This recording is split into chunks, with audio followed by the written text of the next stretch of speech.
Как развивать Гагарский район и эффективно использовать доходы от турсферы, что беспокоит граждан и как население взаимодействует с районным собранием, об этом подробнее будем говорить с главой Гагарского районного собрания Станом Агарбом. Он сегодня у нас в студии. Я приветствую вас, Стан Заканович. Добрый день. Спасибо, что нашли время приехать к нам.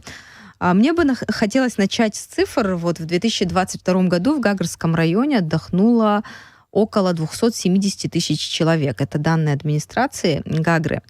Гагра по-прежнему остается главным туристическим центром страны. Как вы вообще оцениваете эти цифры? 270 тысяч туристов за сезон. Действительно, как вы сказали, Гагарский район является визитной карточкой, можно сказать, нашей страны. Это главный туристический город нашей страны. И в советское время, и в настоящее время одним из главных отраслей экономики, бюджетообразующих отраслей является туризм и курортная сфера.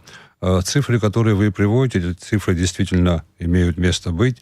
По итогам прошлого года, как вы знаете, курортный сезон был очень хороший, и эти цифры мы смогли собрать благодаря слаженной работе органов местного управления, администрации, местного сообщества, жителей Гагарского района, в первую очередь, которые своим трудом смогли принять и организовать туристический сезон.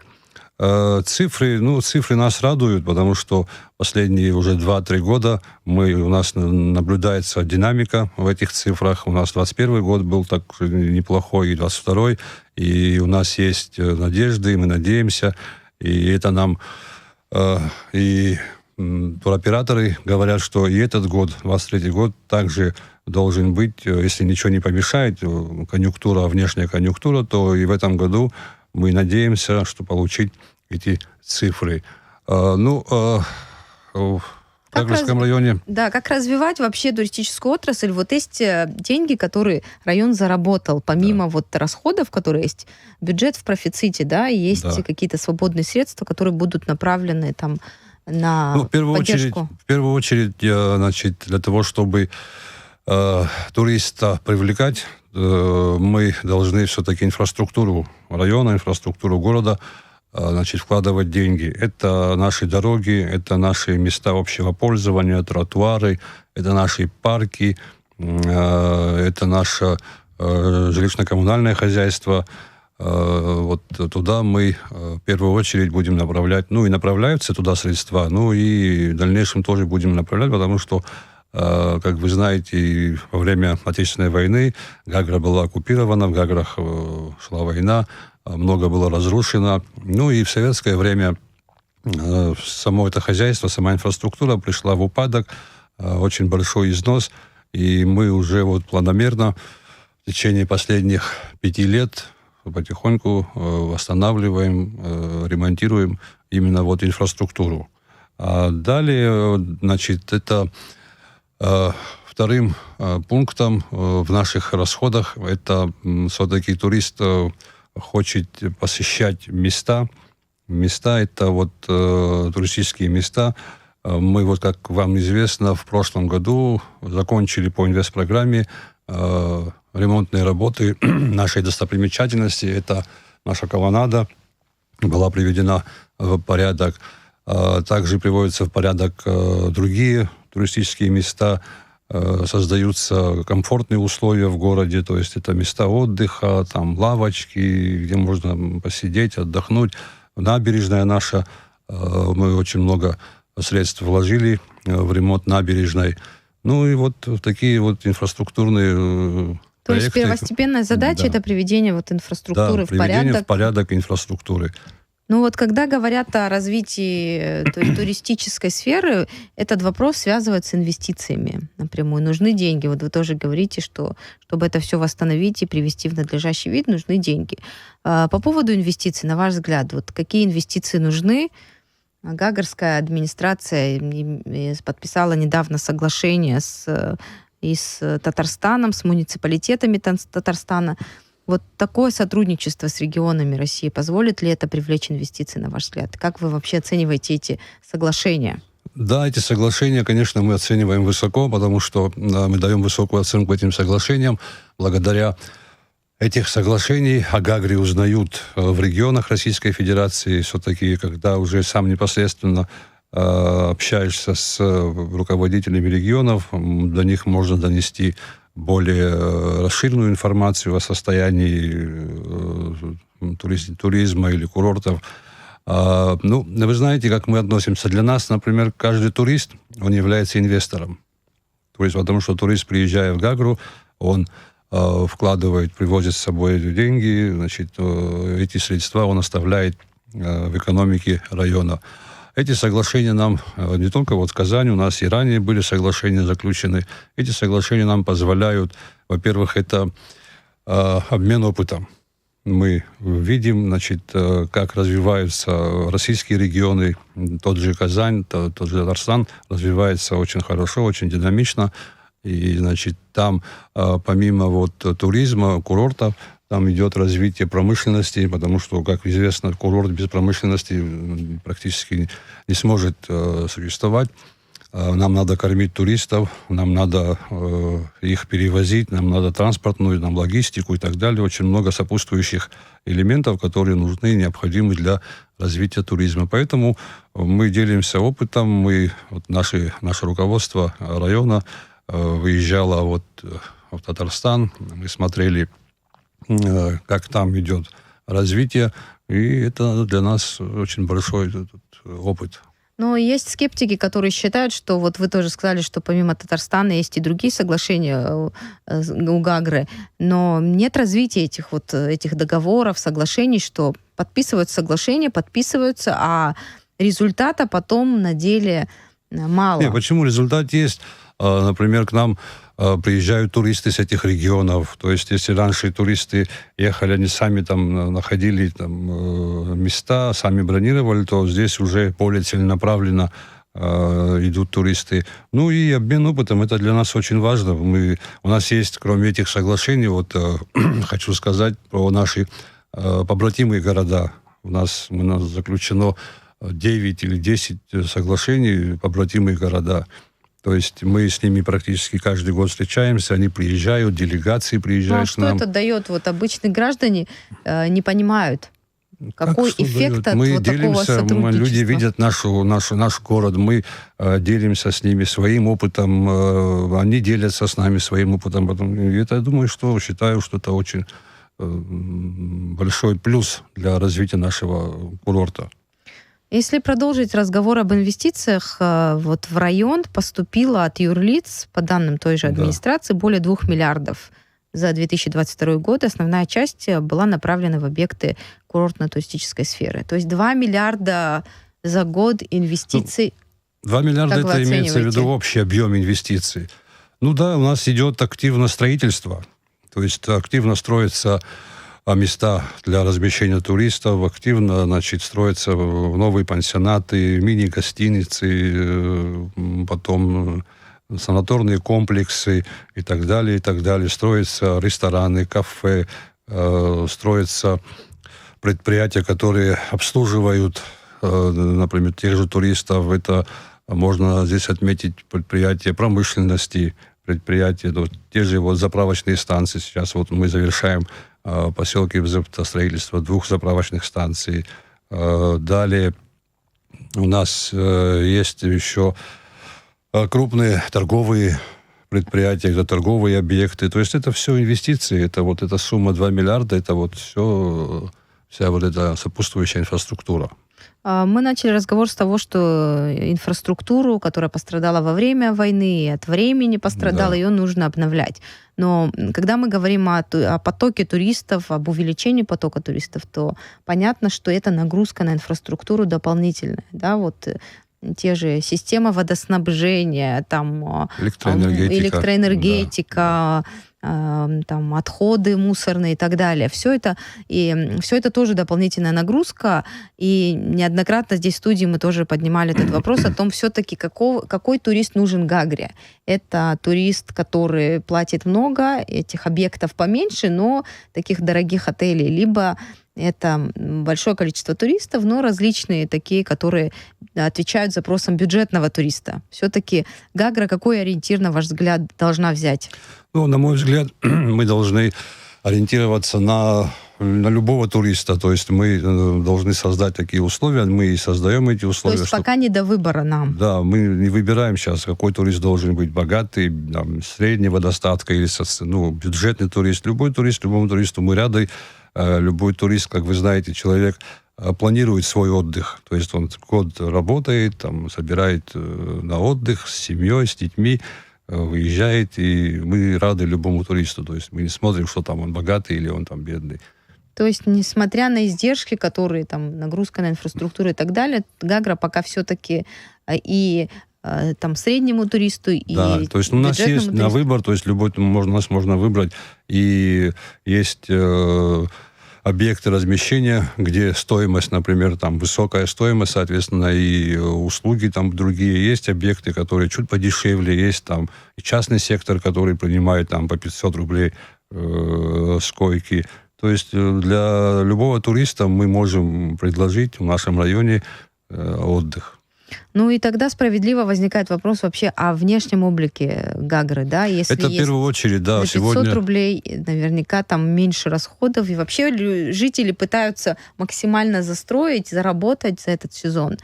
И как это все будет выглядеть впоследствии, через несколько лет? Нет, в этом плане, да, конечно, мы чуть упустили вот здесь. Но сегодня мы, конечно, здесь сказывается отсутствие законодательных актов, нормативных актов, градостроительного кодекса. То есть человек строит, он хочет развиваться. Мы не можем ему запретить не строить, потому что у него семья, там, он должен жить дальше.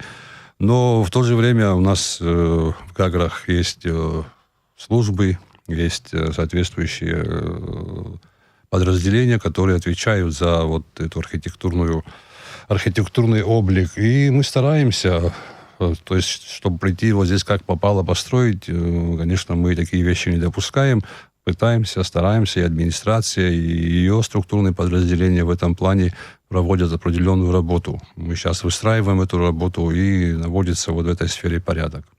Я помню, торговые ларьки были снесены. Такой был шаг. С одной стороны, конечно, здесь, теми людьми было негативно это все воспринято, но в целом для жителей, здесь, конечно, я хотел бы отметить и активную роль вообще самого и главы администрации Ильи Чехагуш, который вот в этом плане очень активно занимается вот этими вопросами, благоустройством, то есть потихонечку убираются вот эти все старые постройки, взамен предлагаются другие проекты, то есть мы людей не оставляем там без ничего, то есть если мы что-то убрали, то взамен предлагаются другие варианты, поэтому работа в этом направлении идет. Сейчас мы уже практически все наши тротуары приводим в порядок, практически уже завершены эти работы. Также идут работы по благоустройству мест общего пользования. Эти работы при подборе материалов, при подборе там, строительных материалов и инструментов и так далее, мы стараемся, администрация района старается больше акцент делать на качество, больше акцент делать на внешний вид, на то, чтобы это все соответствовало и природе, и самому городскому ландшафту. Но резать по-живому, вот как в случае с ларьками, все-таки приходится, и это сложно. Наверняка. Ну да, конечно, сложно, конечно, но в этом плане мы пытаемся и разговариваем с людьми, и объясняем. Я еще раз повторяюсь, что мы все-таки предлагаем нашим гражданам альтернативу. Предлагается альтернатива. Так просто по-живому, да, понятно, человек привык там, к какой-то точке, к какому-то месту. И воспринимает это как собственность. Да, я думаю, что мы находим общий язык и будем находить общий язык с нашими гражданами. А как вы взаимодействуете вот в вопросах с администрацией, с гражданами? Вот как происходит это взаимодействие между вами, населением и руководством? Как происходит? Значит, наши граждане, они Практически мы открыты ко всем вопросам. Граждане могут, жители, горожане и жители района могут в любое время прийти и в собрание Гагрского района, и в администрацию, и к главе района по любым вопросам. То есть у нас нет там каких-то ограничений. Человек может прийти с любым вопросом, он может получить и получает исчерпывающие ответы на все свои вопросы.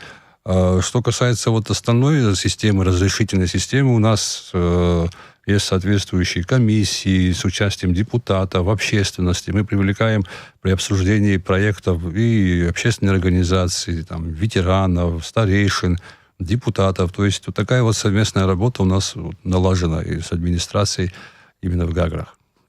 В продолжении вот туристической темы все-таки главной проблемой остается, если мы говорим о развитии туризма, это проблема водоснабжения, с одной стороны, и мусора.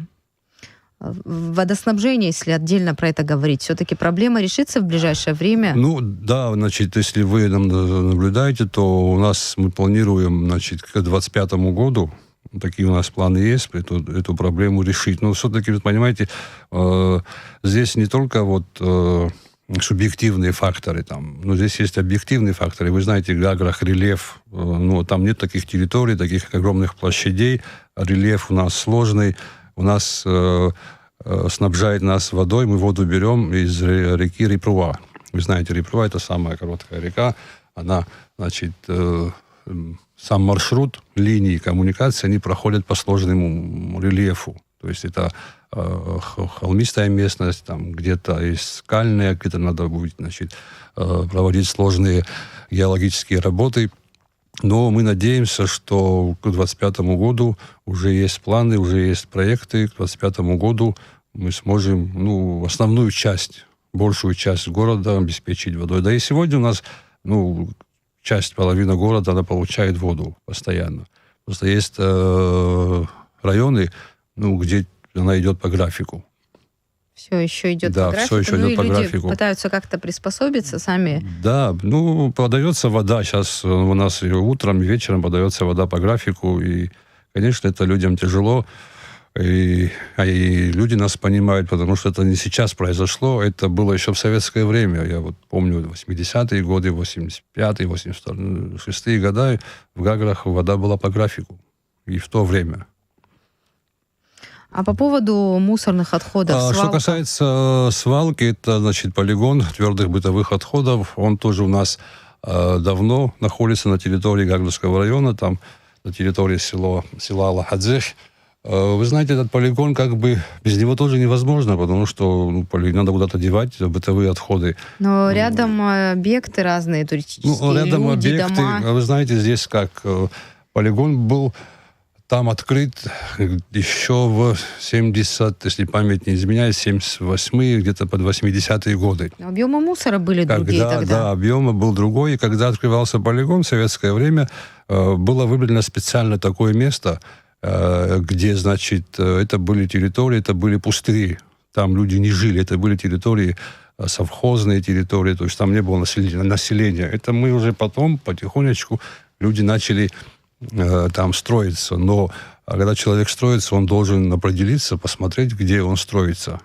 Не надо строиться возле полигона. То есть сейчас вы хотите сказать, что сейчас виноваты люди? Не, я не говорю, что виноваты, но, знаете, вопрос ставят, вот, надо закрыть полигон. Хорошо, мы его закроем. А куда мы денем бытовые отходы? Ну, смотрите, за 2 года полигон почти здесь я еще вырос в объем. Вырос в объем, потому что у нас добавилось еще и Гудаутский район. Вы знаете, в Гудаутах полигон был закрыт. Значит, к нам с Гудауты возят твердые бытовые отходы.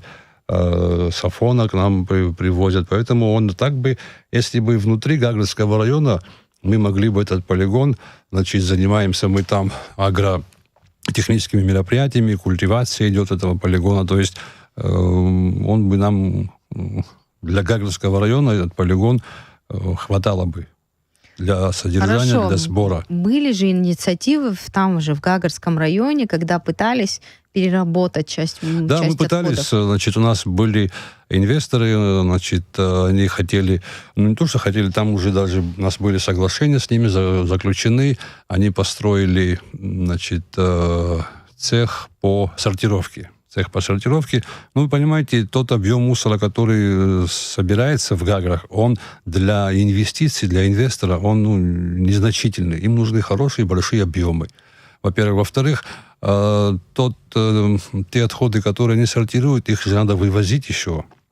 То есть там нужна железная дорога, там вопросы перевоза границы и так далее. То есть вот эти все факторы для инвестора, не стали неподъемны. Это деятельность, невыгодно. А так, да, мы и пытаемся, мы ищем, но объем мусора не такой же большой для того, чтобы там строить какое-то огромное предприятие. Понимаете, если оттуда убрать, например, металл, убрать там органические, то там что остается? В основном, для района много, а для инвесторов мало. Да, для инвесторов. В основном пластик. Пластика тоже не так уже и много. Поэтому для того, чтобы там построить какое-то перерабатывающее предприятие и так далее, объема не хватает. Астан Заканович, по поводу инициатив, которые вы планируете реализовать в органе вашем в этом году, чем будете заниматься, есть какие-то идеи? Вы знаете, в этом году я бы хотел сказать, что вот сегодня, 15 марта, 25 лет тому назад, впервые в нашей стране прошли выборы в органы местного самоуправления. И мы приступили к работе в апреле 1998 года. Состоялось первое заседание собрания. Наша деятельность, она регламентирована законом Республики Абхазия об управлении в административных единицах. И что касается инициатив, конечно, депутаты, которые избраны от территории, у них всегда есть инициативы. Эти инициативы, мы с этими инициативами встречаемся с руководством района, находим поддержку в лице главы администрации Юрия Львовича Хагуш. Также и администрация выходит к нам со своими инициативами, потому что в соответствии с законодательством те же решения, которые принимаются администрацией, должны согласовываться с местным собранием. Поэтому у нас налажено такое рабочее взаимодействие.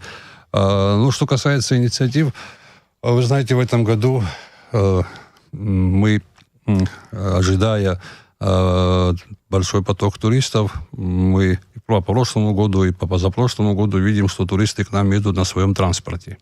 Очень много у нас в городе автомобильного транспорта. Поэтому мы вот сейчас будем думать совместно с администрацией, с ГАИ. Нам надо какую-то схему определить, потому что очень много автомобилей, и город будет загружен. У нас там одна объездная дорога, и вот в этом плане у нас есть там инициативы по организации движения внутри города. То есть схему движения надо будет как-то менять, потому что турист, который приезжает на своей машине, ему нужны парковочные места.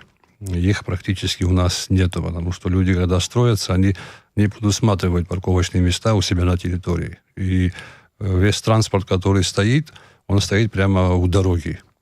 Понимаете, и это создает неудобства и местным жителям, и тем же туристам. В этом плане у нас есть инициативы, и мы сейчас будем их обсуждать с администрацией. Насколько я знаю, при строительстве таких объектов крупных, там должно быть рассчитано и место парковочное. Да. Вы знаете, я еще раз возвращаюсь. Объекты уже построены, потому, что а вот этого не было Гагра сделано. сама по себе, рельеф у нас такой, там сразу горы и море. Нет такой территории, что можно было бы там планировать и парковочные места, там, и тем более земля ценная. Да, и земля ценная, то есть поэтому здесь, конечно, сложновато нам. Но будем думать, будем искать варианты. Нам нужны еще дополнительные автомобильные развязки. То есть есть там у нас инициативы, мы будем их обсуждать. Также у нас и граждане наши избиратели, они постоянно обращаются к нам. Сейчас вот в преддверии курортного сезона сейчас начнутся вопросы торговли у нас возникают, вопросы строительства временных, потому что стационарные места торговли, они, понятно, не круглый год, но летом нам надо еще туристам предложить и более широкий спектр услуг. Здесь мы на пляжах наших, на набережных будем разрешать нашим гражданам заниматься выносной торговлей, там, временная выносная торговля. Для этого созданы специальные рабочие комиссии, где мы рассматриваем обращения наших граждан по организации. Как это должно выглядеть? Да, как это в должно каком выглядеть, виде? кому разрешить. Потом у нас экскурсионная деятельность, потому что наши туристы в Гагру, вы знаете, приезжают со всей страны, со всех регионов нашей страны приезжают на заработки. Наши же граждане приезжают, кто на своем транспорте, кто занимается частным извозом, кто занимается экскурсионной деятельностью. И для них тоже мы сейчас будем определять регламенты, будем определять порядок работы именно на территории Гагрского района. Далее вот через наш район, вы знаете, проходят все маршруты, практически маршрут на озеро Рица. Здесь тоже по дороге на озеро Рица, значит, через территорию Гагрского района, через поселок Бзыпта проходят маршруты. Здесь также, вы знаете, очень много жалоб от людей по поводу качества продукции, которая продается. Там тот же мед, те же спиртные напитки. У нас сейчас есть в районе соответствующая служба, санитарно-эпидемиологическая служба, которая будет заниматься вплотную этим вопросом. И мы тоже со своей стороны, депутатский корпус, всегда участвуем в работе этих выездных комиссий, там, проверок, контроля, потому что качество продукции, которое предлагается, оставляет желать всегда лучшего. А это наш имидж. И мы в этом плане также будем работать. Ну, такие вот направления, там, транспортное обеспечение, там, состояние транспорта, состояние водителей, маршруты, порядки, графики движения транспорта, городского транспорта, качество продуктов, еще раз говорю, качество услуг, которые оказываются. То есть очень много вот таких вопросов, которые мы совместно с администрацией будем реализовывать. Спасибо, что нашли время прийти к нам в студию. Благодарю вас. Спасибо вам большое.